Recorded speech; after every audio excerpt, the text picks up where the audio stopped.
देखने को मिल रहे हैं ज़मान पाक में जो हो रहा है, वो कभी पाकिस्तान की 75 साला तारीख में वो मनाजिर कभी किसी सियासी जमात के हवाले से नहीं देखे गए। सियासी जमातों की जो क्रेडिट पे क्या चीज़ होती है, सियासी जमातें किस हवाले से पहचानी जाती हैं, पाकिस्तान की सियासी जो तारीख़ है, जमहूरी तारीख़ है, उसमें क्या है।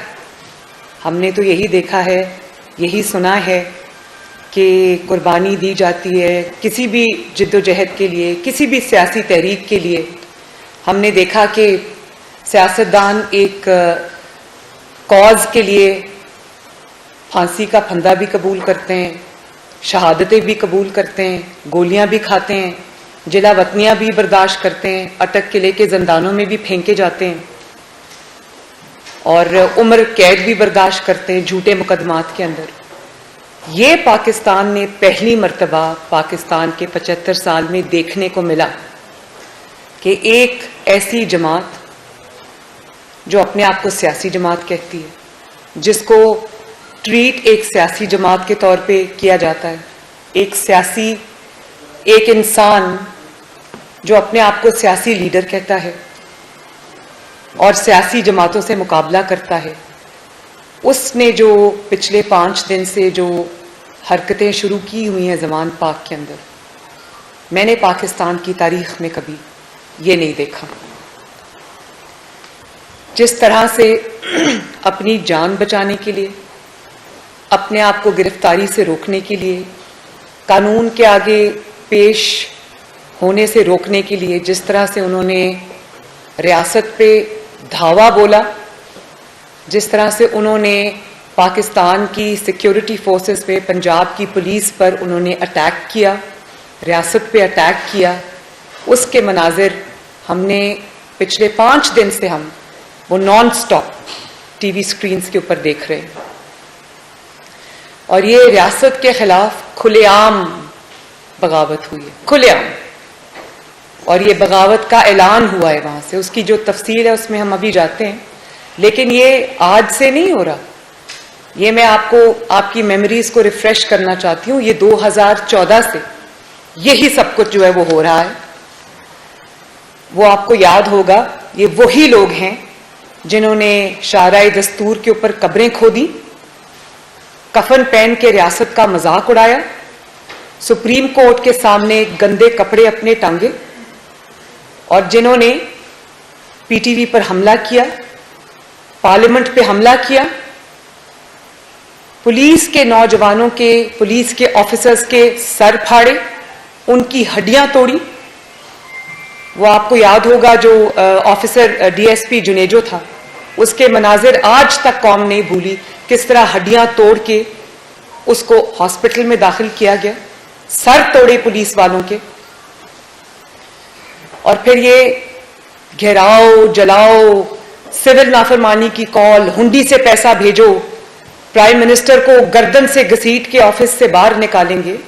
ये 2014 में हुआ और तब से आज तक होता आ रहा है। फर्क सिर्फ ये, तब ये चीजें छुपी हुई थी क्योंकि सहूलतकार सर पे मौजूद थे, हर स्याह को सफेद करने वाले मौजूद थे, हर चीज पे ग्लॉस ओवर करने वाले मौजूद थे। ऐसे शख्स को जब वो ये कर रहा था, जब वो घराव जलाओ कर रहा था, जब वो कौम को ये गुंडागर्दी की तरकीबें बता रहा था, ऐसे में उसको जस्टिस साकिब निसार सदाकत और अमानत के सर्टिफिकेट दे रहा था। और उस वक्त पैनामा बेंच जो है उसमें ये उसके सामने नवाज शरीफ के खिलाफ जब मुकदमा चल रहा था पैनामा का, उस वक्त ये बतौर इश्तिहारी मुलजिम के अदालत में फ्रंट रो पे टांग रख के बैठा था। और जस्टिस खोसा जो पैनामा बेंच का सरबराह था, उसको तौफीक नहीं हुई कि वो उसके सामने रोज आकर इश्तिहारी मुलजिम पेश होता था, उसको किसी ने गिरफ्तार नहीं किया, बल्कि उल्टा उस पैनामा बेंच ने, जिसकी सरबराही जस्टिस खोसा कर रहे थे, जस्टिस खोसा ने नवाज शरीफ को शर्मनाक इल्काबात से नवाजा। ये शर्मनाक हरकत थी। इतनी हिम्मत तो आप में थी नहीं कि सामने आपके इश्तिहारी मुलजिम बैठा हुआ है, उसको आप पकड़ लें वो आपके सामने कानून का और आपका तमाशा बना रहा था। आप में हिम्मत नहीं थी क्योंकि आप उसके साथ मिले हुए थे। आप ही के कहने पर वो दरखास्त अदालत में लेकर आया था पनामा में नवाज शरीफ के खिलाफ। तो कैसे पकड़ना था? गठजोड़ था, सहूलतकारी थी। और ऊपर से आपने नवाज शरीफ को, शर्म आपको नहीं आई? दहशतगर्द आपके सामने बैठा था और जो नवाज शरीफ को आप क्या इल्काबाद से नवाज रहे थे? Sicilian mafia, don, godfather. आज मैं जस्टिस खोसा से पूछना चाहती हूँ और पनामा बेंच से पूछना चाहती हूँ, लाहौर में जो आप मनाजिर आज देख रहे हैं, जमान पार्क में, आज आपको पता चला है कि सिसिलियन माफिया क्या होता है, डॉन क्या होता है?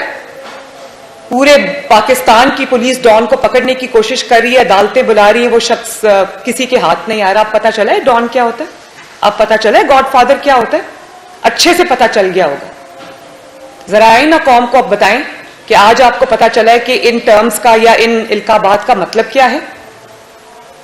मुझे ये बताएं, आज ये 2014 से जो हो रहा है, ये आज सामने इसलिए आ रहा है कि आज वो सहूलतकार ज्यादातर घर को जा चुके हैं। अभी भी मैं बार बार कहती हूं कि उनकी बाकियात मौजूद है जो इसको सहूलत फराहम कर रही है।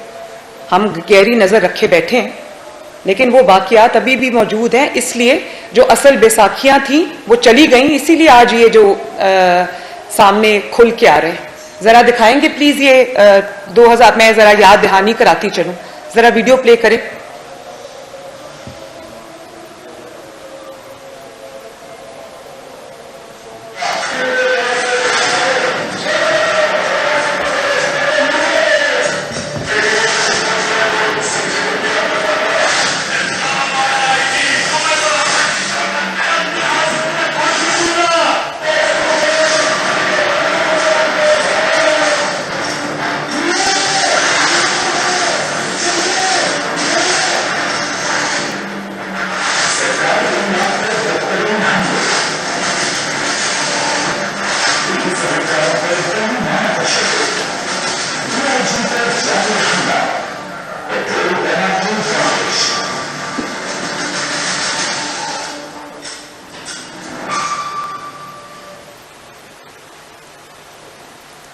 बात यह है कि ये वाला जो आपने अभी देखा है 2014 में, ये 2014 में भी हो रहा था, लेकिन उस वक्त जो अंपायर ने उंगली पकड़ाई हुई थी और इसने पकड़ी हुई थी, इसलिए सबके बावजूद उसको सदाकत और अमानत के झूठे सर्टिफिकेट दिए गए। आज आप देखें कि वो बिगड़ा हुआ बच्चा जो 2013-14 से जो बिगाड़ते आ रहे हैं उसको आज वो बिगड़ा हुआ बच्चा रियासत पे पूरी कुव्वत और शिद्दत से हमला आवर है। और एक बात मैं आपको और बता दूं, रियासत अगर किसी को पकड़ना चाहे तो ये 5 मिनट से ज्यादा का काम नहीं होता। रियासत किससे आप जीत नहीं सकते, रियासत के पास पूरी ताकत मौजूद है। फर्क सिर्फ ये है कि रियासत नहीं चाहती कि कोई खून खराबा हो, कोई पुलिस का अफसर या जवान जान से हाथ धो बैठे, या कोई भी सिक्योरिटी फोर्स का जो रुकन है या मेंबर है वो जख्मी हो, या फिर कोई सियासी कारकुन, चाहे उसका ताल्लुक पीटीआई से क्यों ना हो, उसको कोई नुकसान पहुंचने का अंदेशा हो। अगर ये कंसिडरेशंस ना हो, ये कंसर्न्स ना हो, तो इमरान को पकड़ना 5 मिनट से ज्यादा का काम नहीं है, ये मैं आपको बता दूं।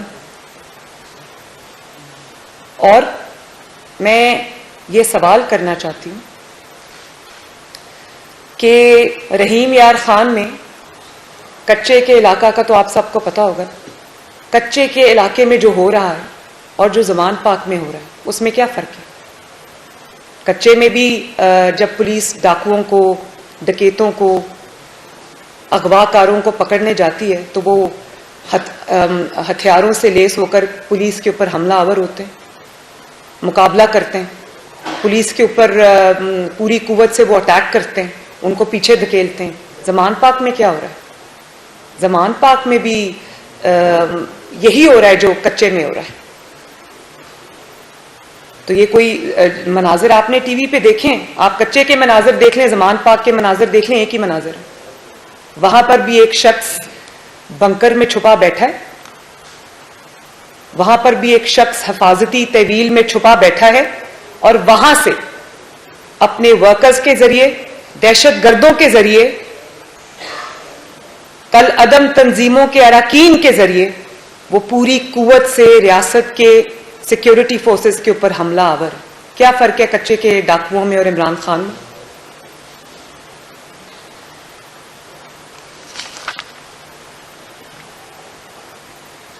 और आप ये देखें कि ये वही शख्स है जो आज फिजिकली रियासत के ऊपर हमला आवर है, लेकिन रियासत के ऊपर हमला आवर ये अब से नहीं है। जब 2018 में इसकी हुकूमत आई, इसी तरह का हमला इसने पाकिस्तान की इकोनॉमी पे किया, मईशत पे किया, लैंड माइन्स बिछाई, बारूदी सुरंगें बिछाई, जो आज तक जिसका खमियाजा जो है वो पाकिस्तान भुगत रहा है, जिसके असरात पाकिस्तान में आज तक हैं। पाकिस्तान अभी उससे निजात नहीं हासिल कर सका। वही इसने, जब इसको पता चला कि ये हुकूमत से जा रहा है, तो वो साइफर वाली स्टोरी बना के ये ले आया, कहानी बना के वो झूठ गढ़ के ले आया, और हर जलसे में, जुलूस में वो साइफर वाला कागज जो था वो लहराता था, और पाकिस्तान के ताल्लुकात दूसरे ममालिक के साथ मुश्किल में डाल के, जेपडी में डालकर, खराब करके, खुद ये हाथ जोड़ के अमेरिका से माफी मांगकर ये ताल्लुकात बेहतरी के लिए आज कोशिश कर रहा है।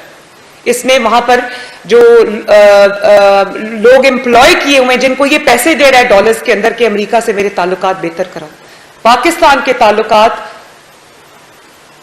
दूसरे ममालिक से खराब करके ये पैसे देकर अपने मामलात जो है वो ठीक कर रहा है।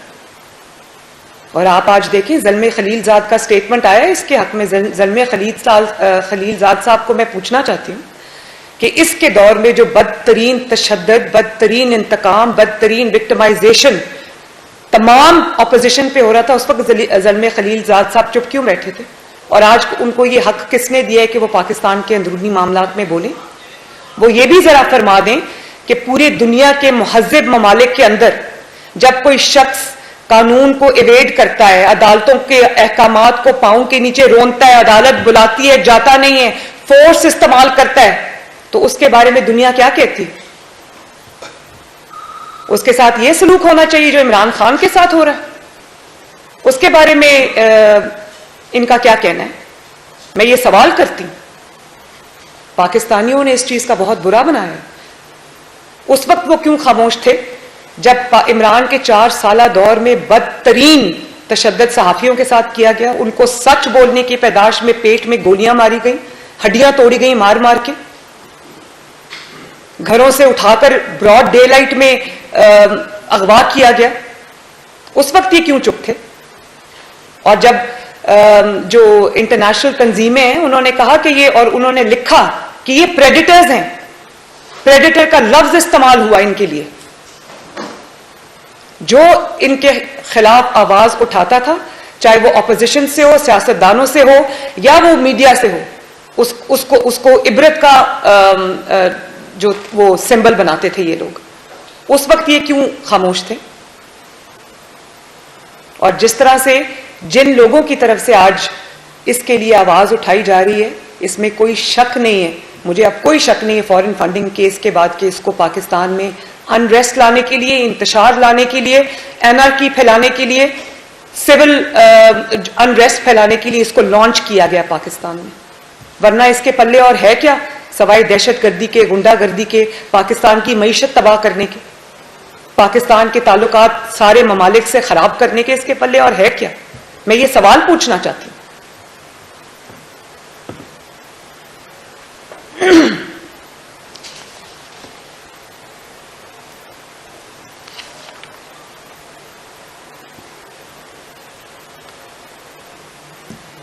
और फिर आप ये देखें कि 3 दिन से इंटरनेशनल मीडिया पे इंटरव्यूज दे रहा है, झूठ बोल रहा है, पाकिस्तान का चेहरा दागदार करके बता रहा है, झूठ बोला। और चंद एक एंकर्स ने इसके झूठ पकड़े भी, उनको झूठ बोल रहा है कि मेरी तो 18 तारीख तक मेरे पास बेल थी।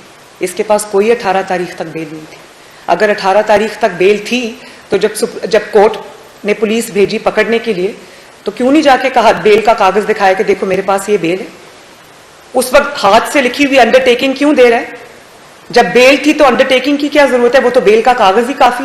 उनको ये झूठ बोल के बता रहा है कि मेरे पास बेल है 18 तारीख तक। पूरी दुनिया के सामने झूठ बोल रहा है। पाकिस्तानी कौम से तो झूठ बोलने की इसकी रिवायत पुरानी है। इंटरनेशनल मीडिया पे एक शख्स इंप्यूनिटी के साथ, बेशर्मी के साथ, डिट्टाई के साथ झूठ बोल रहा है, और वो इंटरनेशनल मीडिया पे इसको पता है कि वो चेक हो जाएगी, इसके पास बेल नहीं है 18 तारीख तक। और फिर कहता है ये मुझे गिरफ्तार करके बलोचिस्तान भेजना चाहते हैं, इसलिए मुझे गिरफ्तार करना चाहते हैं। भाई तुम्हें गिरफ्तार करके बलोचिस्तान नहीं भेजना चाहते, तुम्हें गिरफ्तार करके अदालत में पेश करना चाहते हैं।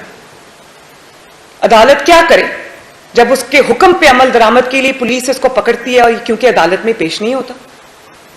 हर किसी को कहता था कि भाई अगर चोरी की है तो तलाशी क्यों नहीं देते? आप ये देखो कि पहले इसने डिफर करने के अदालतों के कि मुझे पेश ना होना पड़े, क्योंकि केस सारे सच्चे हैं, कोई एक केस भी झूठा नहीं है। बड़ा मुंह खोल के आराम से कह देता है मेरे पे 100 केसेस पूरे बन गए तो एक केस बचाओ तो तुम पे झूठा बना।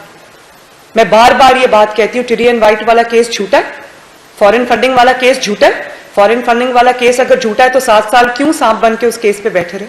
उसको खुलने नहीं दिए और डिलेइंग टैक्टिक्स यूज किए। टिरियन वाइट वाला केस अगर झूठा है तो जाओ अदालत में कह दो वो मेरी बेटी नहीं। तोशा खाना वाला केस अगर झूठा है तो जाओ कह दो मैंने चोरी नहीं की। किसने रोका? मैं तो अपनी मिसाल दूंगी। मेरे पर जब झूठा इल्जाम लगा तो मैं तो 100 से ज्यादा पेशियों में शरीक हुई, और झूठा इल्जाम लगा, झूठी सजा मिली, लेकिन कानून का तमाशा नहीं बनाया। कानून के आगे पेश हुए, फैसला पसंद था नापसंद था, मुनसिफाना था गैर मुनसिफाना था, उस चीज से कतई नजर पाकिस्तान के कानून को पांव की जूती के नीचे नहीं रोता। एक एग्जाम्पल सेट की कि अगर सच्चे हो तो एक दिन आएगा जब आप इंशाअल्लाह ताला बरी होके सामने आओगे। तो ये किसको बेवकूफ बना रहा? बलोचिस्तान भेजना चाहते हैं? भाई बलोचिस्तान नहीं भेजना चाहते, अदालत भेजना चाहते हैं। और अगर तुम खुद अदालत जाओ तो तुम्हें क्यों कोई गिरफ्तार करे? तुम इतना कानून से भाग रहे हो कि तुम्हें अदालत लेके जाने पर तुम्हें गिरफ्तार करना पड़ता है। और मैं आज भी ये कहती हूं कि अभी इसको गिरफ्तार ना किया जाए, इसके मुकदमे चलाए जाएं, इसके मुकदमों में इसको पेश किया जाए। ये एक अंडरटेकिंग लिख कर दे तमाम केसेस में जो इसके खिलाफ चल रहे हैं कि मैं हर पेशी पर जब अदालत बुलाएगी मैं पेश हूं।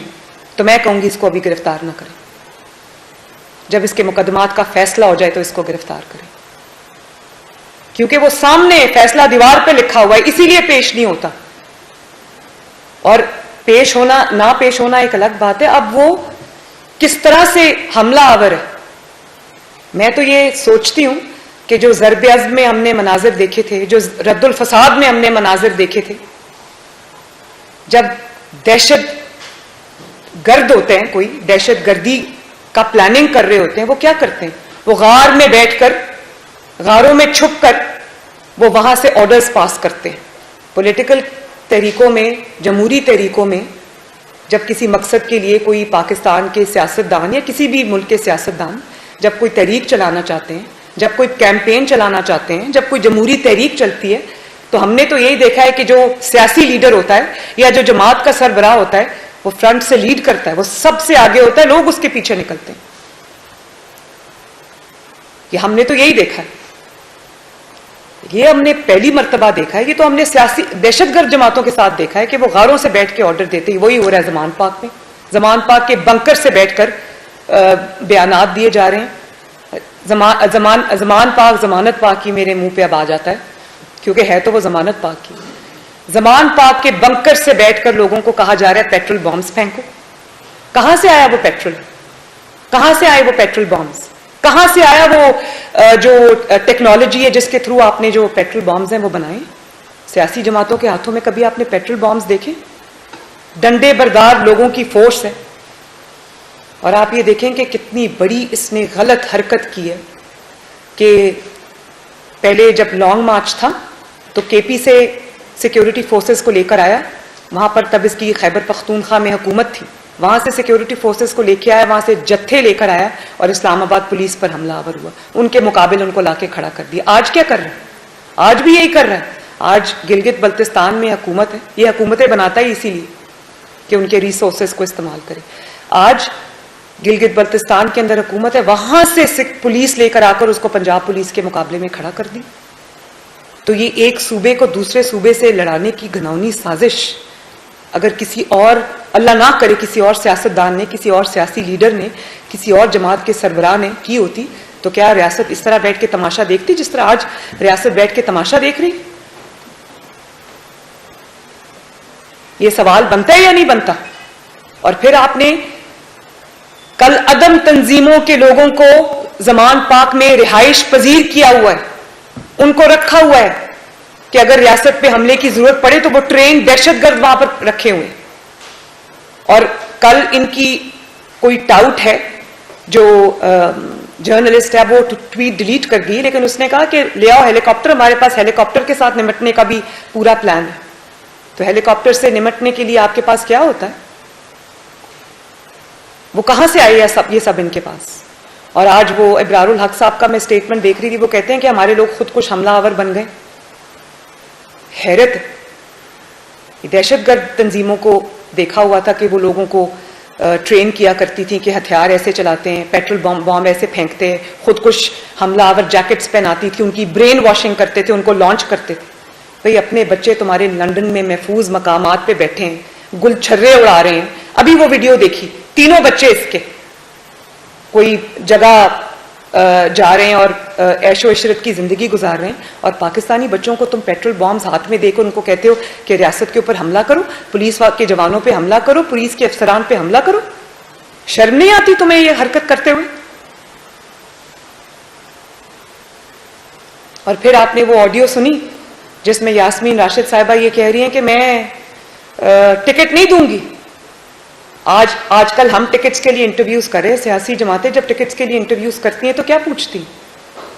सियासी जमातें जब टिकट्स के लिए इंटरव्यूज करती हैं अपने कैंडिडेट्स के, तो उनको ये कहती हैं कि बताओ आपने कितनी खिदमत की, बताओ आप कितना अवेलेबल हुए अपने हल्के के लोगों के लिए, आपने वहां पानी के लिए, साफ पानी के लिए क्या काम किया, सड़कें कितनी बनवाई, कितनी खिदमत की, कितना आप अपने फर्ज और जिम्मेदारियां निभाते रहे, तो आपको टिकट मिलेगा। यहां क्या पूछा जा रहा है?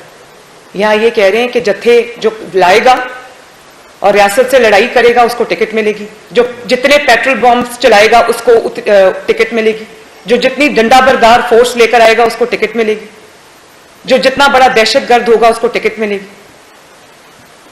मैंने तो पाकिस्तान की तारीख में कम से कम ये नहीं देखा। जरा वीडियो चलाएं प्लीज।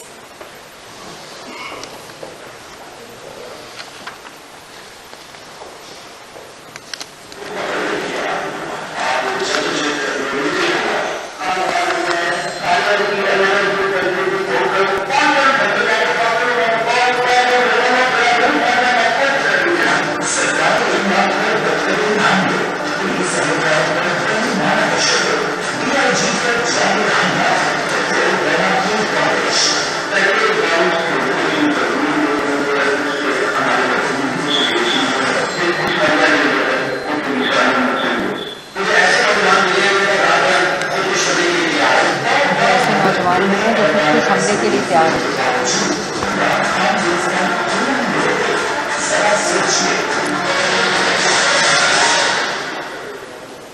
सुन लिया आपने? वो कह रहे हैं कि हमें ऐसे नौजवान मिले जो खुद कुछ हमले के लिए तैयार है। तो अब इसमें किसी को कोई शक को शुबे की गुंजाइश रह गई है कि ये एक सियासी जमात नहीं बल्कि एक अस्करी जमात है जो एक नेफेरियस एजेंडा लेकर, पाकिस्तान की तबाही का एजेंडा लेकर, पाकिस्तान के अंदर खाना जंगी का एजेंडा लेकर फॉरेन कुव्वतों के ईमा पर ये लॉन्च हुए हैं कि नहीं चलने देना मुल्क को, कुछ भी हो जाए नहीं चलने देना। अब जमान पाक के इर्द गिर्द जो हो रहा है, क्या वहां के रिहायशियों को तकलीफ नहीं हो रही? पुलिस वहां पर सड़कें जब ब्लॉक होती हैं, जब इस किस्म के लोग होते हैं, जब इस किस्म की वहां पर एक्टिविटीज होती हैं, तो कितना अवाम को वहां पर तंगी का सामना करना पड़ता है, लोग कितने डिस्टर्बेंस होती है वहां पर, लोग बच्चे स्कूल नहीं जा सकते और रियासत जो है वो बेबस होकर तमाशा देख रही। एक शख्स ने पूरे कानून को, आइन को, पूरे उसको अपने पांव की जूती के नीचे रखा हुआ है और उसको आप ये देख लें, आज भी उसको जो वारंट्स है वो सस्पेंड हो गए।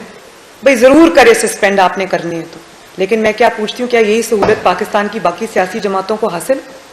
यही सहूलत नवाज शरीफ को हासिल है? मैं ये सवाल पूछती हूँ कि ये तफरीक क्यों है?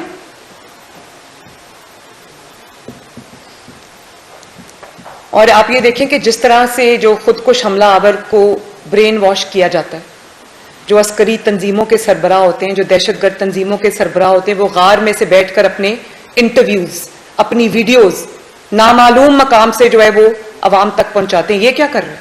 ये भी तो वही कर रहा है। जमान पाक के बंकर में कहीं छुपा हुआ है, वहां से इंटरव्यूज भी दे रहा है। अदालत नहीं जाना, पेश नहीं होना, इंटरव्यूज भी करने हैं, सब कुछ करना है। उस वक्त करते हुए ना जान को कोई खतरा है, ना किसी और चीज का कोई खतरा है। और जिस तरह जो अस्करी जमातें हैं या जिस तरह से दहशतगर्द जमातें हैं, वो अपने लोगों को ये कहती हैं कि जाओ खुद को जैकेट पहनो, खुद को हमला करो, जन्नत का वादा करती हैं। इसी तरह ये लोगों को कह रहा है जाओ रियासत पे हमला करो, ये टिकट का वादा कर रहे हैं। एक ही बात है, कोई दो बातें नहीं है ये। और मासूम शहरियों को इस्तेमाल कर रहे हैं, खवातीन को इस्तेमाल कर रहे हैं। अपने बच्चे बाहर बिठाए हुए, अपनी खवातीन बाहर बिठाई हुई और सड़क पे निहत्ते बच्चों को आगे किया हुआ, जिन्होंने डंडे पकड़े हुए। क्या ये मेरी कौम का मुस्तकबिल है? क्या ये मेरे नौजवानों का मुस्तकबिल है? तो ये सवाल हैं ऐसे जिनके जवाब पाकिस्तानी कौम जो है वो मांग रही। टिकट लेते हुए ये पूछेंगे कितने नौजवानों के, कितने पुलिस वालों के सर तोड़े, कितनी पुलिस वालों की हड्डियां तोड़ी। ये पाकिस्तान की सियासत को क्या रुख दिया जा रहा है और ये पाकिस्तान का क्या चेहरा पेश किया जा रहा है, सिर्फ इसलिए कि एक शख्स अपने मुकदमात से डरता है, एक शख्स इंसाफ से डरता है, एक शख्स के हाथ जराइम से रंगे हुए हैं, लेकिन वो अदालत में पेश नहीं होता। भाई कुछ नहीं किया तो हो जाओ ना पेश, कह दो मैंने कुछ नहीं किया। वो भी नहीं कहना, क्योंकि झूठ पहले पता है कि जुर्म किया हुआ है। सिर्फ एक शख्स की जान बचाने के लिए कानून से ये पूरा का पूरा खेल रचाया जा रहा है और पूरी स्टेट जो है वो हॉस्टेज बनी हुई है।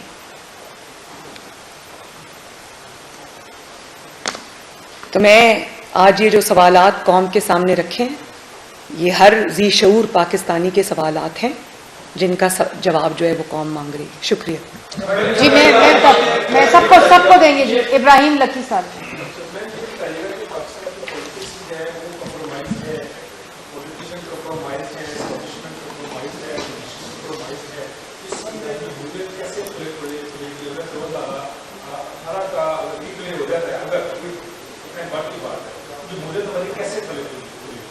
ये जो मैंने अभी पूरा मुकदमा आपके सामने रखा, जमहूरियत के आगे बढ़ने का एक ही तरीका है कि गैर जमहूरी जो लोग हैं, जो किसी एजेंडा के तहत लॉन्च किए गए हैं, उनका हिसाब किताब हो, उनका पूरा कच्चा छट्टा आवाम के सामने लेकर आएं, और अगर वो अकाउंटेबिलिटी से भागते हैं तो उनको पकड़ के अदालतों में पेश किया जाए। और इसमें मैं अदालतों को भी ये कहूँगी कि आपको इंसाफ करना चाहिए। जब आपके जो अहकामात हैं उनको हवा में उड़ाया जाता है, जब उनका तमाशा बनाया जाता है, जब आपके अहकामात को नहीं मानते, और पाकिस्तान का एक आदमी जो अपने आप को पॉलिटिकल लीडर कहता है, वो अगर आपके अहकामात का मजाक बनाता है, तमाशा बनाता है, उनको जूती के नीचे रोनता है, उनके बारे में झूठ बोलता है सरेआम, आप अगर चुप करके तमाशा देखेंगे तो पाकिस्तान की अदलिया पे सवाल उठेंगे और उठ रहे हैं। ये नहीं होना चाहिए। जिस मुल्क में इंसाफ होगा उस मुल्क में जमहूरियत भी आगे बढ़ेगी। जी जी मैं आरिफ इतना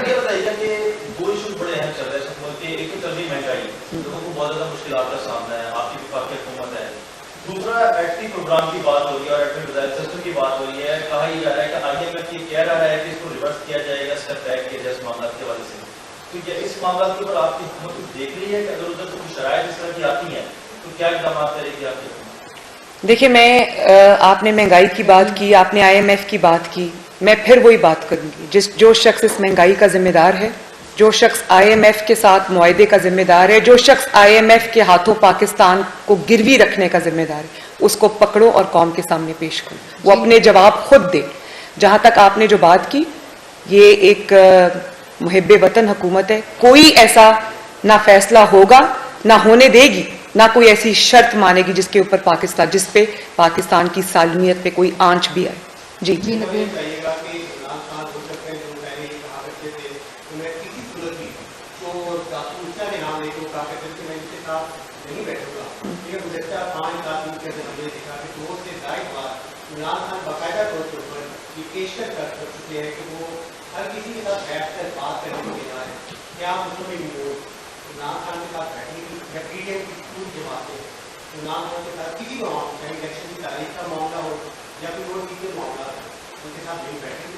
बड़ा अच्छा सवाल आपने किया। और बात यह है कि जिस तरह से एक हुकूमत, एक स्टेट, पाकिस्तान के इदारे एक कलअदम तंजीम के साथ डील करते हैं, एक दहशतगर्द जमात के साथ डील करते हैं, बिल्कुल उसी तरह इमरान खान के साथ डील करना चाहिए। उसको एक सियासी जमात समझना और सियासी जमात समझकर डील करना अब इस मुल्क को ख़त्म करना पड़ेगा। और दूसरी बात जो आपने की ना, वो ये बात इसलिए कर रहे हैं कि वो अपने सारे हरबे आजमा चुके हैं, वो लॉन्ग मार्च कर चुके हैं, वो कॉल्स दे चुके हैं। अभी आपने देखा लाहौर में उन्होंने आवाम को कॉल दी, आवाम नहीं निकली। वो ये सब करके देख चुके, जेल भरो तहरीक पाकिस्तान की, बल्कि दुनिया की सबसे नाकाम जेल भरो तहरीक थी, दुनिया का सबसे नाकाम लॉन्ग मार्च था, दुनिया की सबसे नाकाम जो है उनकी रैलीज थी। तो अब वो क्या करें? उसके बाद वो हमलावर भी हो गए, लेकिन कब तक वो ये दहशतगर्दी जारी रख सकते हैं जमान पाक से? मैंने आज भी बताया कि स्टेट उसको पकड़ना चाहे तो 5 मिनट से ज्यादा का काम नहीं है। स्टेट की कमजोरी या मजबूरी जो है वो नहत्ते अवाम है, उनका खून नहीं चाहता कोई भी। और ये हमारी जिम्मेदारी है कि ऐसे तरीके से वो काम हो किसी को भी नुकसान ना पहुंचे। तो अब सब कुछ क्योंकि फेल हो चुका है, तो आज मैं हुकूमत के साथ बैठने को तैयार हूं। ये हुकूमत को चाहिए कि बिल्कुल उस तरह उसके साथ डील करे जिस तरह दहशतगर्दों के साथ डील करती है। जी अहमद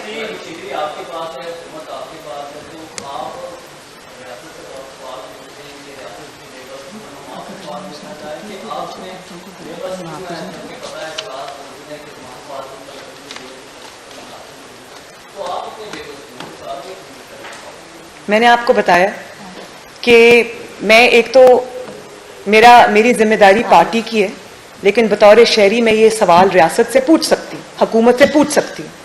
मैं हुकूमत का हिस्सा नहीं हूँ, मैं ये सवाल पूछ सकती हूँ। हाउएवर मुझे इस बात का इल्म है कि हुकूमत की जो कमज़ोरी है वो कमज़ोरी नहीं है, वो उसकी कंसर्न है जो उसके अवाम के लिए, कि वहाँ पर किसी की भी जान ना जाए, कोई वहाँ पर कैजुअल्टी ना हो, कोई ऐसी सिचुएशन ना हो जहाँ पर किसी को कोई नुकसान पहुँचने का अंदेशा हो। वरना 5 मिनट से ज़्यादा का काम नहीं है, मैं समझती हूँ इस बात को। जी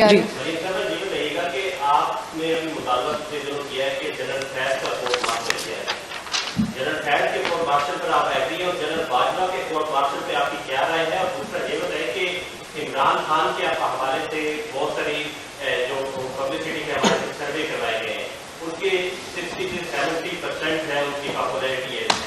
तो आप लोग उसे डिक्टेटर शो करवा रहे हैं, पब्लिक उन्हें डिक्टेटर मानने को तैयार नहीं है, इसका क्या है? 2 सवाल आपने पूछे। जहाँ तक जनरल बाजवा और जनरल फैज़ का सवाल है, मैं इसका जवाब बहुत तफसील से ये दे चुकी हूँ कि उन्होंने जो भी किया है वो पूरी कौम के सामने, अब वो खुद भी उसका एतराफ़ कर चुके हैं, खुद भी एतराफ़ कर चुके हैं और एक दूसरे पे इल्ज़ाम लगा रहे हैं। तो मैं ये अपने इंटरव्यू में कह चुकी हूँ कि जो इदारा है वो उसकी बदनामी का बायस बने हैं, तो इदारे को चाहिए कि वो खुद ऐसे अनासिर और ऐसे लोग जो इदारे की ऊपर बदनामी का बायस बनते हैं, उनके लिए स्टिग्मा होते हैं, उनको सॉर्ट आउट करने की जिम्मेदारी भी इदारे की है और ये उनको करना चाहिए। इससे उनकी जो वक़ार है और उनकी जो इज़्ज़त है उसमें इजाफा होगा। दूसरी बात जो आपने की, मैं ख्याली सर्विस पे तो नहीं जाती, लेकिन अगर सर्विस की इतनी ही पॉपुलैरिटी है तो आप मुझे बताएं कि आज दहशतगर्दी पे क्यों उतरने की ज़रूरत पड़ेगी? कहाँ गए वो लोग जो जेल भरो तहरीक में भी नहीं आए, लॉन्ग मार्च में भी नहीं आए, लाहौर की रैली में भी नहीं आए, किसी कॉल पर भी नहीं आए? और उनको ये थ्रेटन किया जा रहा है कि लोग लेकर आओ वरना आपको टिकट नहीं मिलेगा। तो ये पॉपुलर जमातें होती, कहाँ है पॉपुलैरिटी में? थ्रेट्स क्यों पेश किए जा रहे हैं कि लोग लाओगे तो हम आपको टिकट देंगे, मतलब देयर बाय मीनिंग के लोग नहीं आ रहे। खाली खुली जो अपनी ही सीटों को जीत जाना, उसमें से भी PMLN कुछ सीटें जीत गई है। तो ये तो इंशाअल्लाह ताला बहुत जल्द इलेक्शन होंगे तो पता चलेगा कि पॉपुलर कौन है, असल पॉपुलर कौन है, लोग सब समझते हैं। जी, सर्वेज हम भी करा रहे हैं दे रही हूं, आ रही हूं। और बिला वजह हम मैदान में अपनी इलेक्शन की तैयारी के लिए नहीं उतरे हुए, हम साइंटिफिकली अपने इलेक्शन की तैयारी कर रहे हैं, सर्वे हम भी करा रहे हैं और अल्लाह ताला के फजलो करम से सर्वे के बाद हमें पता चला है कि एक्चुअल पोजीशन क्या है, PMLN जीतेगी इंशाल्लाह। जी सलीम। ये रहनुमाई फरमा दें कि माजी के अंदर ये बात मुशाहिदे में आई है कि शरीफ फैमिली के खिलाफ जब भी कोई नोटिस, कोई वारंट गिरफ्तारी जारी होते थे तो वो जाती उम्र की सिक्योरिटी भी वसूल नहीं करती थी, वो वहाँ पे चश्मा कर दिए जाते थे। और आज ये क्या जरूरत पड़ गई कि पूरी पंजाब पुलिस में और रेंजर के साबिक वज़ीर आज़म के घर के ऊपर पहुंच गई एक वारंट गिरफ्तारी हुई। आप इतने समझदार शख्स हैं, ये क्या सवाल तीन किया दिन आपने? आप देखें कि अगर नोटिस कभी वसूल नहीं किया तो वो 200 पेशियां नोटिस वसूल किए बगैर ही हो गई। वो जो कैद काटी है नवाज शरीफ साहब ने, मरियम नवाज ने, शहबाज शरीफ ने, हमजा शहबाज शरीफ ने, आप शरीफ फैमिली की पर्टिकुलरली आपने बात की इसलिए मैं शरीफ फैमिली का जवाब दे रही हूँ, वो नोटिस किए बगैर ही हो गई। और ये जो आप कह रहे हैं कि रेंजर्स आ गए, पुलिस आ गई, ये इसलिए आ गए कि वहां पर एक शख्स को घसीट के कहा जा रहा है अदालत चलो, वो अदालत नहीं जा रहा, जबकि जिन शरीफ फैमिली का मैंने नाम लिया वो चारों अदालतों में हर पेशी पर पेश हुए, किसी एक पेशी पे नहीं कहा कि हम बीमार हैं, मेरी बीवी बीमार है, मैं 72 इयर्स का हूं, मैं बुजुर्ग हो गया हूं, मेरी टांग टूटी हुई है, किसी ने ये बात नहीं की। नवाज शरीफ साहब एक हार्ट पेशेंट होते हुए एक्चुअल सिचुएशन के साथ वो पेश होते रहे, शहबाज शरीफ साहब कैंसर के मरीज हैं, कमर दर्द की तकलीफ है, पेश होते रहे, और फिर सिर्फ पेश नहीं हुए, गिरफ्तारी भी दी, जेलें काटी इंतकाम की। तो ये तो दोनों का कंपैरिजन ही नहीं बनता भाई। जी, आपने जब मियां नवाज शरीफ साहब की हुकूमत का खात्मा किया गया तो बड़ा अग्रेसिव जानदार पॉलिटिकल बयानिया आपने क्रिएट किया, वोट को इज्जत वोट के हवाले से कैंपेन चलाई आपने, वज़ीराई बहुत मिली पब्लिक में आपके इस बयानिए को। उसके बाद उन्हीं लोगों के खिलाफ जिनके खिलाफ आपने ये बयानिया तब्दील किया था, उन्हीं के खिलाफ शुरू कर दी बयानबाजी इमरान खान साहब ने, मेरी मुराद जनरल बाजवा और जनरल फैज से है, और आप पीछे हट गए उससे। अब आपकी सारी गुफ्तगू से लगता है कि आपका जो नेक्स्ट बयानिया है वो सिर्फ इमरान खान को काउंटर करने के लिए है, उसको एक्सपोज करने के लिए है और सारे का सारा उसी के खिलाफ है। क्या ये दुरुस्त है? कल तलाक इमरान खान को सजा हो गई, वो अंजाम को पहुंच गया है, तो फिर आपका बयानिया क्या होगा? देखिए बयानिया किसको कहते हैं, मैंने ये बात बारहा कही है, मैं दोबारा दोहरा देती हूँ, बयानिया उसको नहीं कहते कि जब कोई इक़्तिदार में हो, जब कोई अपनी पूरी कुव्वत में हो, ताकत में हो, तो आप उसको उसके पाँव को पकड़ें, और जब वो चला जाए अपने टेन्योर पूरा करके तो तब आप उसका गिरेबान पकड़ें। नवाज शरीफ साहब ने जब जनरल बाजवा का और जनरल फैज का नाम लिया था, उस वक्त वो एक सिटिंग आर्मी चीफ था और दूसरा सिटिंग DGI था, और वो जो PDM का पहला जलसा था गुजरावाला का, उन्होंने तब उसका नाम लिया। आज भी I am not mincing my words, मैं उनका भी नाम ले रही हूँ, उनकी बाकियात का भी नाम ले रही हूँ, उनकी तस्वीर भी दिखा रही हूँ लोगों को, जो हकायक है वो बता रही हूँ लोगों को।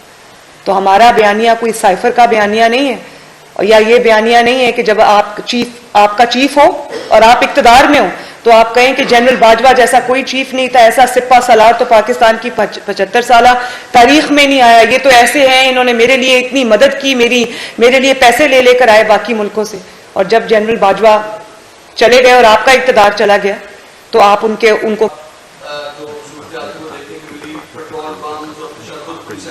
उस वक्त तो रियासत ने TLP को बैन किया, TLP के लोगों को पकड़ा, लेकिन यहाँ पर आगे हम देखते हैं कि अभी भी वो सॉफ्ट कॉर्नर मौजूद है कि ना तो पकड़ा गया है, ना ही किसी को हम देख रहे हैं कि किसी को पाबंदी लगाने की कोई बात भी नहीं कर रहा।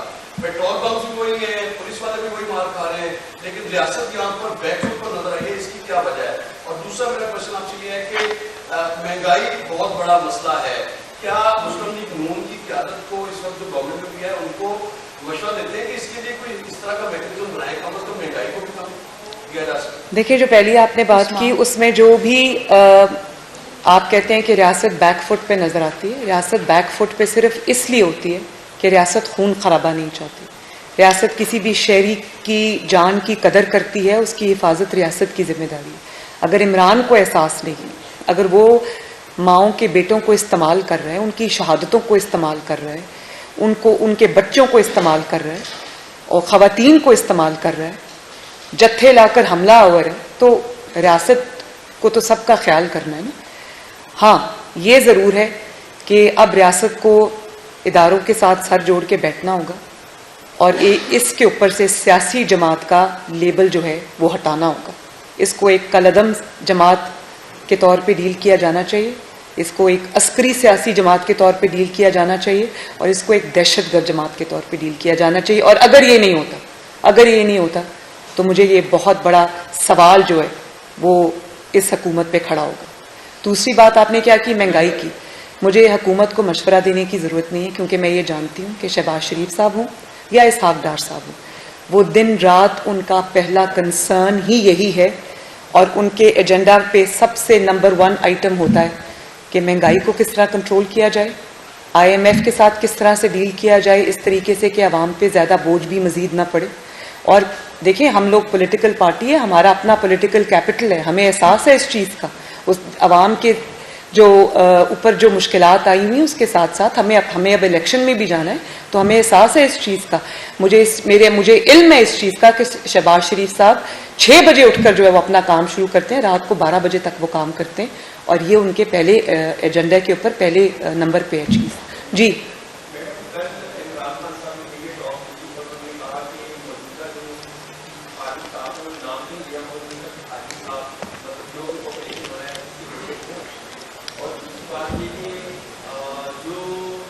एक सेकंड उमर, पहले इसका मैं जवाब दे, उस्मान सॉरी, इसका मैं जवाब दे दूं।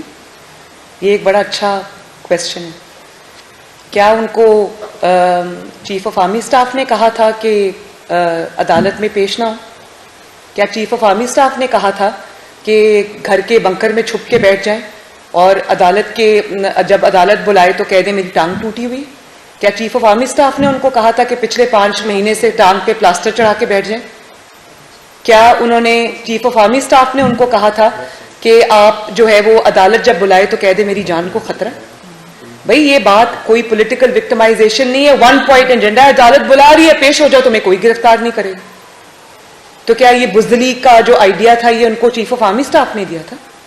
बात यह है कि जब आपके पास अपना जवाब नहीं है, जब आपके अपने जराइम से हाथ रंगे हुए हैं, जब आपका कसूर अपना है, तो उसके लिए आप जितने मर्जी स्केपगोट्स ढूंढ लें, उसका कोई फर्क नहीं पड़ता। जी,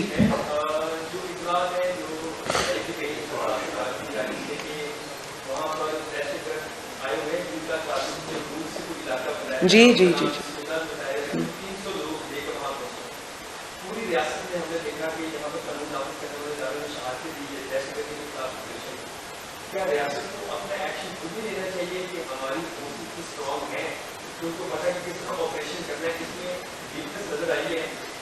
उस्मान, ये बात ठीक है, ये बिल्कुल ठीक है कि वहाँ दहशतगर्द छुपे हुए हैं। मैंने तो तस्वीर भी देखी उन दहशतगर्दों की जो ज़मान पाक में इस वक्त पनाह लिए हुए हैं। लेकिन देखें, रियासत की फिर मजबूरी, वहाँ सिर्फ दहशतगर्द और जत्थे वाले लोग नहीं, वहाँ पर कुछ मासूम पॉलिटिकल वर्कर्स भी हैं जिनको गुमराह करके लाया गया है वहाँ पर, वो भी वहाँ पे ट्रैप्ड है। तो उनकी हिफाजत की जिम्मेदारी हमारी है और हम नहीं चाहते कि चाहे वो पॉलिटिकल पार्टी का कारकुन, PTI का कारकुन हो, उसको कोई गुजंद पहुंचे। वो मासूम लोग हैं, वो इस्तेमाल हो रहे हैं। एक चोर की चोरी बचाने के लिए, उसकी बुज़दिली पर पर्दा डालने के लिए वो लोग इस्तेमाल हो रहे हैं। और शर्म आनी चाहिए ऐसे सियासी लीडर को जो अपने आप को सियासी लीडर कहता है कि उसने मार खाने के लिए लोगों के बच्चों को, माओं के बेटों को और ख़वातीन को, घर की ख़वातीन को आगे किया हुआ है, खुद वो छुप के बैठे। इतनी नामोशी की बात है कि मैंने तो पहले कहा था कि अगर मेरा लीडर ऐसा हो या मेरा वालिद ऐसा हो, मैं तो शर्म के मारे किसी को मुंह भी ना दिखा सकूं। ये एक नई रिवायत हमने सियासत में देखी और कितनी ये शर्म की बात है। पॉलिटिकल लीडर्स तो सामने से लीड करते, घरों में छुप के तो नहीं बैठते। लोगों को कहा गिरफ्तारी करो, जेल भरो, खुद बेलें भरते रहे अपनी। तो लोगों के बच्चों, माओं के बच्चे फालतू आए हुए, माओं की गोदें जो उजड़ी, वो जो जिले शाह है उसकी माँ से पूछो ना आज, और पूछो कि तुम्हारा बेटा क्यों शहीद हुआ है। वो एक चोर की चोरी बचाने के लिए लोगों के बच्चों को इस्तेमाल कर रहे। फिर उनकी मौत को भी इस्तेमाल करते हैं, उनकी शहादत को भी इस्तेमाल करते हैं। शर्म आनी चाहिए। जी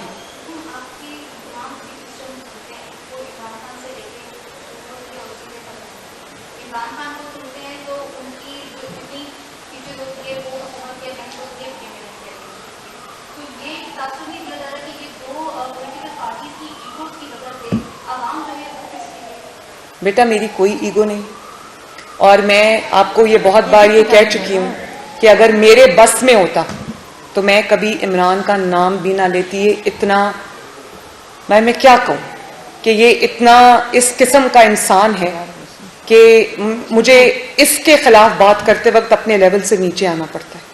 लेकिन जब पाकिस्तान की जो हर बीमारी है उसकी जड़ इमरान खान है। पाकिस्तान कोई आज एक्सटर्नल थ्रेट नहीं है, पाकिस्तान को इंटरनल थ्रेट है, पाकिस्तान को इंस्टेबिलिटी का थ्रेट है।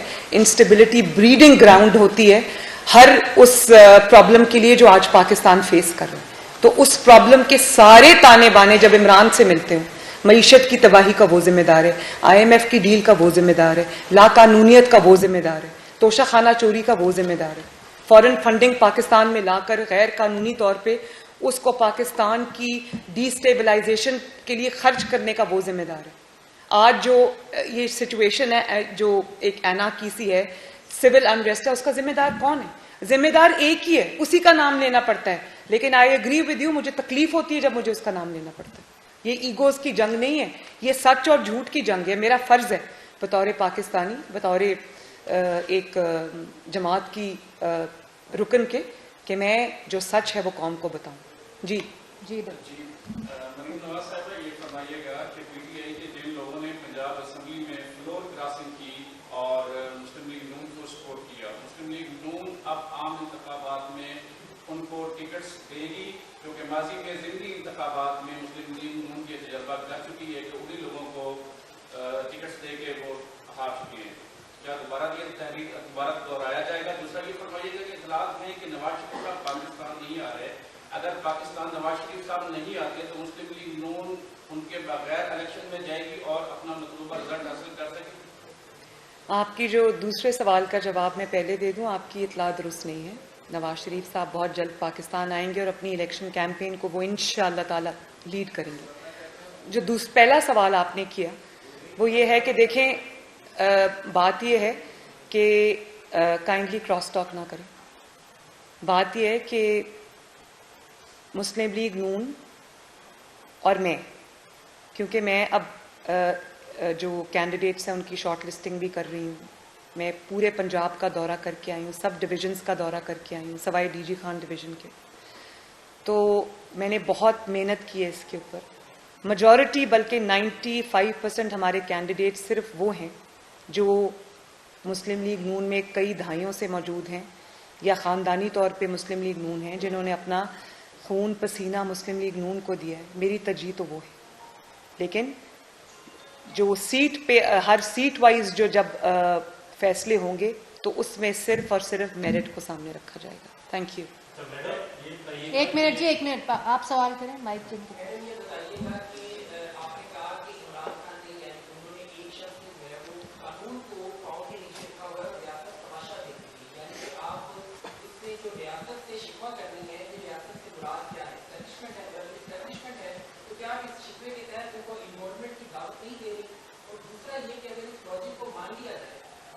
आपने सारी रियासत को कैसे सिर्फ इस्टेब्लिशमेंट का कह दिया? जब मैं रियासत की बात करती हूँ तो मैं हुकूमतों की बात करती हूँ, साथ मैं अदलिया की भी बात करती हूँ, मैं सब की बात करती हूँ जो स्टेक होल्डर्स है, डिसीजन मेकर्स हैं। उसमें हमारी गवर्नमेंट जो है वो सबसे बड़ी स्टेक होल्डर है। तो रियासत सब का नाम है। मैं आपको दे रही हूँ, पहले ये खत्म कर रहे ना, खत्म करने। एक मिनट। अच्छा, आपका उनका सवाल रह गया, सॉरी। एक मिनट जी, एक मिनट जी।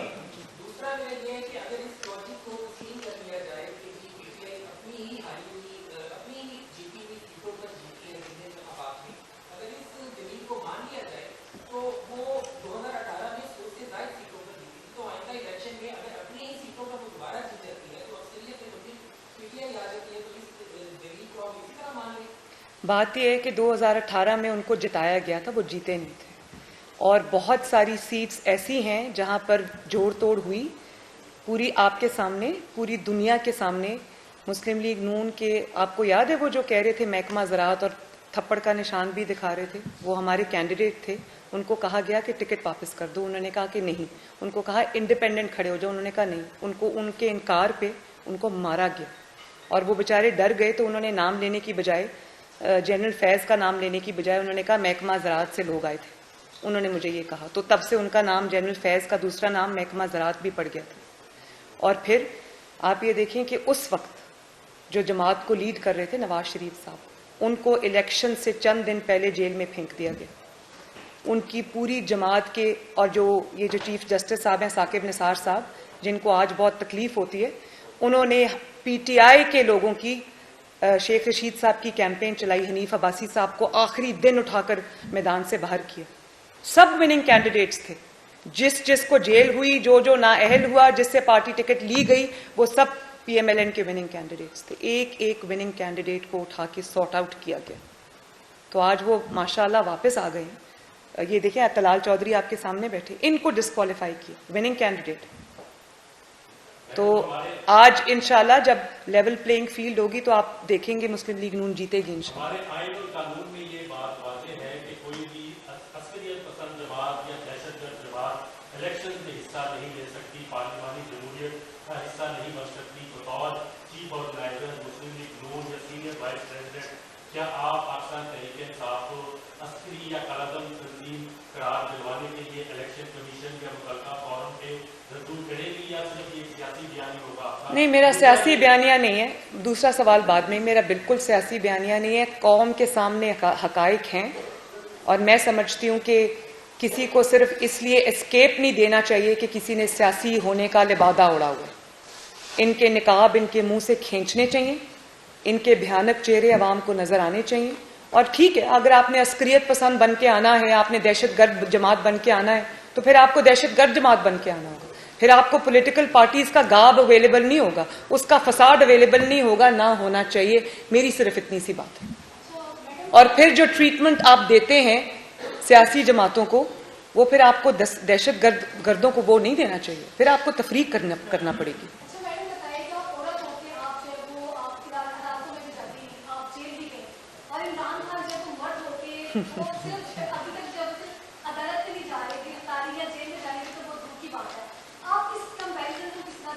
मैं इस कंपैरिजन को, जो शेर और गीदड़ के, एक तरफ आप शेर रख लें, एक तरफ आप गीदड़ रख लें, तो आप देख लें, आपने मेरी बात की, जो गिरफ्तारी से डर जाए, जो अपने निहत्ते कारकुनों को मरवाने के लिए आगे छोड़ दे, खुद बाथरूम में छुप जाए या चारपाई के नीचे छुप जाए, उसको क्या कहते हैं? उसको पॉलिटिकल लीडर नहीं कहते। पॉलिटिकल लीडर तो हंसते हंसते फांसी के फंदे पे झूल जाते हैं, हंसते हंसते शहादत कबूल कर लेते हैं, हंसते हंसते डिस्क्वालीफाई हो जाते हैं, हंसते हंसते जिंदानों में वक्त गुजार के आ जाते हैं। ये होते हैं पॉलिटिकल लीडर्स, जो ये नहीं कर सकते, जिनकी गिरफ्तारी के नाम से जान जाती है, उनकी नींदें उड़ जाती हैं, तो उसको लीडर नहीं गीदड़ कहते।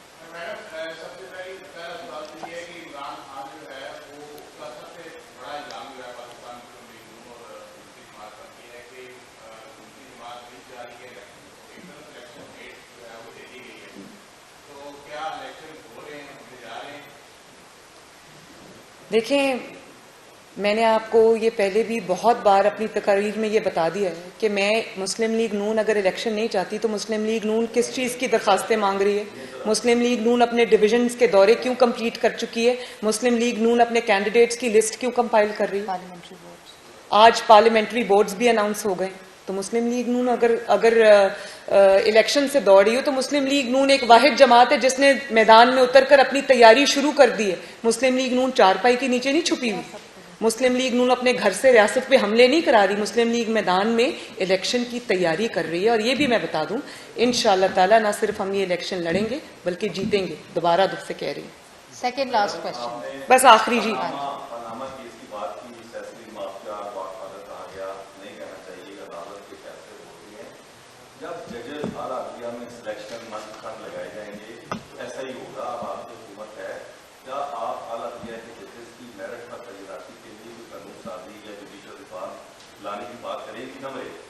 एक मिनट पहले इसका जवाब सुने। बिल्कुल करूंगी।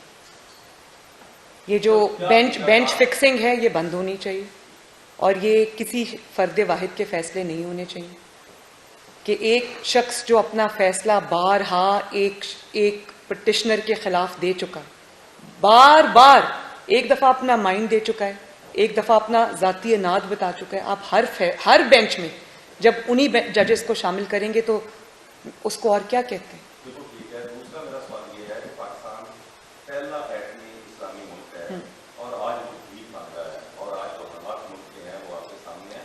आप 75 सालों में आज ये मुल्क में जो हालत पे पहुंचा हुआ है, आप इसका जिम्मेदार किसको ठहराते हैं? बड़ा तकलीफ दे सवाल आपने किया।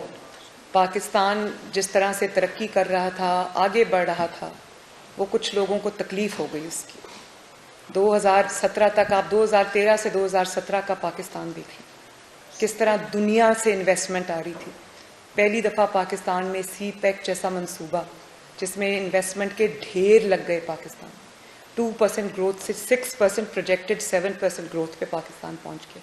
IMF का पहली बार जो मुआहदा था उसको ना सिर्फ पूरा किया बल्कि उस मुआहदे के रहते हुए 4 साल ना डॉलर को बढ़ने दिया, ना चीनी की कीमत बढ़ने दी, ना आटे की कीमत बढ़ने दी, ना बिजली की कीमत बढ़ने दी, ना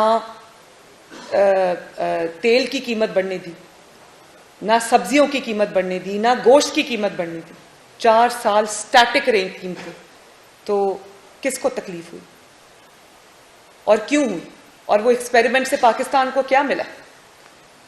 वो इमरान को लाने के लिए नहीं किया गया था, वो इसलिए किया गया था कि वो जिन मकासद के लिए इमरान को लाना चाहते थे वो मकासद नवाज शरीफ पूरे करने वाला नहीं था। वो जानते थे कि नवाज शरीफ एक्सटेंशन नहीं देगा, नवाज शरीफ ये साजिशों में शामिल नहीं होगा, नवाज शरीफ मुल्क की बात करेगा, पाकिस्तान की बात करेगा, आवाम की बात करेगा। इसलिए इनको वो बंदा चाहिए था जो चुपचाप करके अहकामात को मानता रहे। चाहे वो अब 4 साल के बाद आप खुद ही देखें, उन्होंने सबसे ज्यादा इसको गंद का टोकरा समझ के सर से उतार के फेंक दिया और तोबा तोबा करते हुए भाग गए। लेकिन क्या पाकिस्तान का ये जो नुकसान हुआ है पिछले 4 साल में, ये कभी पूरा हो सकेगा? ये जिम्मेदारों को जवाब देना होगा। आज जिन्होंने उसको सदाकत और अमानत का सर्टिफिकेट दिया उन्होंने भी वापस ले लिया। वो इतने शर्मिंदा हो गए कि उन्होंने भी वापस ले लिया। इतनी धज्जियां उस शख्स ने उस सर्टिफिकेट की उड़ाई और देने वाले की भी उड़ी। जी लास्ट क्वेश्चन आ रहे फैसले में, लास्ट क्वेश्चन लास्ट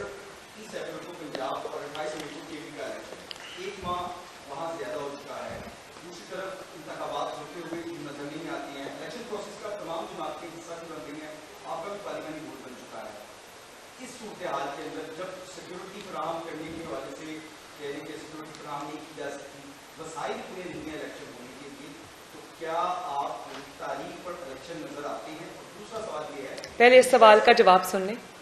बात यह है कि वसाइल अगर हों भी पाकिस्तान की हुकूमत के पास, तो पाकिस्तान की हुकूमत के वसाइल इसलिए नहीं है कि एक शख्स हर सीट से खड़ा हो जाए। पाकिस्तान की हुकूमत के एक एक सीट के ऊपर पैसा खर्च होता है, टैक्स पेयर का पैसा है, बच्चों का खेल नहीं है। फिर वो उनसे इलेक्शन जीत जाए, फिर उनसे इस्तीफा दे दे, फिर असेंबली तोड़ दे और उसके बाद बार बार क्या यही तमाशा होता रहेगा? भाई एक हाथ बंदर है, उसके हाथ में माचिस है, वो पूरे जंगल में आग लगाने पे तुला हुआ है, तो उसके कहने पे तो रियासत नहीं चल सकती ना। फिर ये भी देखना पड़ेगा कि आज भी इंतखाबात हों, महीने बाद हो, 30 अप्रैल को, अल्लाह के फजलो करम से हम तैयार हैं, अपनी तैयारी पूरी कर रहे हैं। लेकिन क्या ये प्रेसिडेंट सेट होगा कि एक ज़हनी तौर पर कमजोर इंसान जो ज़हनी तौर पर स्टेबल नहीं है, जो ज़हनी तौर पे एक मजूर इंसान है, अद्वियात के ज़ेरे असर है, उस शख्स के कहने पर आज पंजाब की असेंबली का इलेक्शन भी हो जाएगा, KPK की असेंबली का इलेक्शन भी हो जाएगा, उसके 6 महीने बाद या 4 महीने बाद नेशनल असेंबली के इलेक्शन होंगे। तो क्या हर 5 साल बाद यही हुआ करेगा कि पहले पंजाब असेंबली का होगा इलेक्शन, उसके महीने बाद KPK असेंबली का इलेक्शन होगा, उसके बाद जो है वो कौमी असेंबली के इलेक्शन होंगे? ये कोई तमाशा है? ये 22 करोड़ अवाम का जीता जागता मुल्क है। यहाँ पे एक मंशियात ज़दा शख्स के फैसलों पर फैसले नहीं किए जा सकते। अच्छा, ये बता दें, डिजिटल सेंसस जारी है, अगर 2 असेंबलियों में इंतखाबात होती हैं, 2 असेंबलियों में बाद में और पाक में होते हैं, तो क्या हम तकलीफ नहीं करेंगे? क्या हम इस मर्दमशुमारी पर और बाद में होने वाले इलेक्शन को आपस में कॉन्फ्लिक्ट कर देंगे? देखिए, ये आपने बड़ा टेक्निकल सवाल किया है। मेरे पास भी ये मेरा कंसर्न भी है। ये नहीं हो सकता कि कुछ के पिछले सेंसस पे हो, कुछ के अगले सेंसस पे हो या मौजूदा सेंसस पे हो। यही जो टेक्निकल चीज़ें हैं वो उनका फैसला करना पड़ेगा, और ये मेरा ख्याल है कि जो कंसर्न इदारे हैं वो सब ये चीज़ें ज़रूर कंसिडर कर रहे होंगे। बहरहाल मैं रिपीट करना चाहती हूँ, इलेक्शन अप्रैल में हो, मई में हो, जून में हो या अक्टूबर नवंबर में हो, इंशाअल्लाह ताला PMLN पूरा मुकाबला करने के लिए तैयार है। बहुत बहुत शुक्रिया।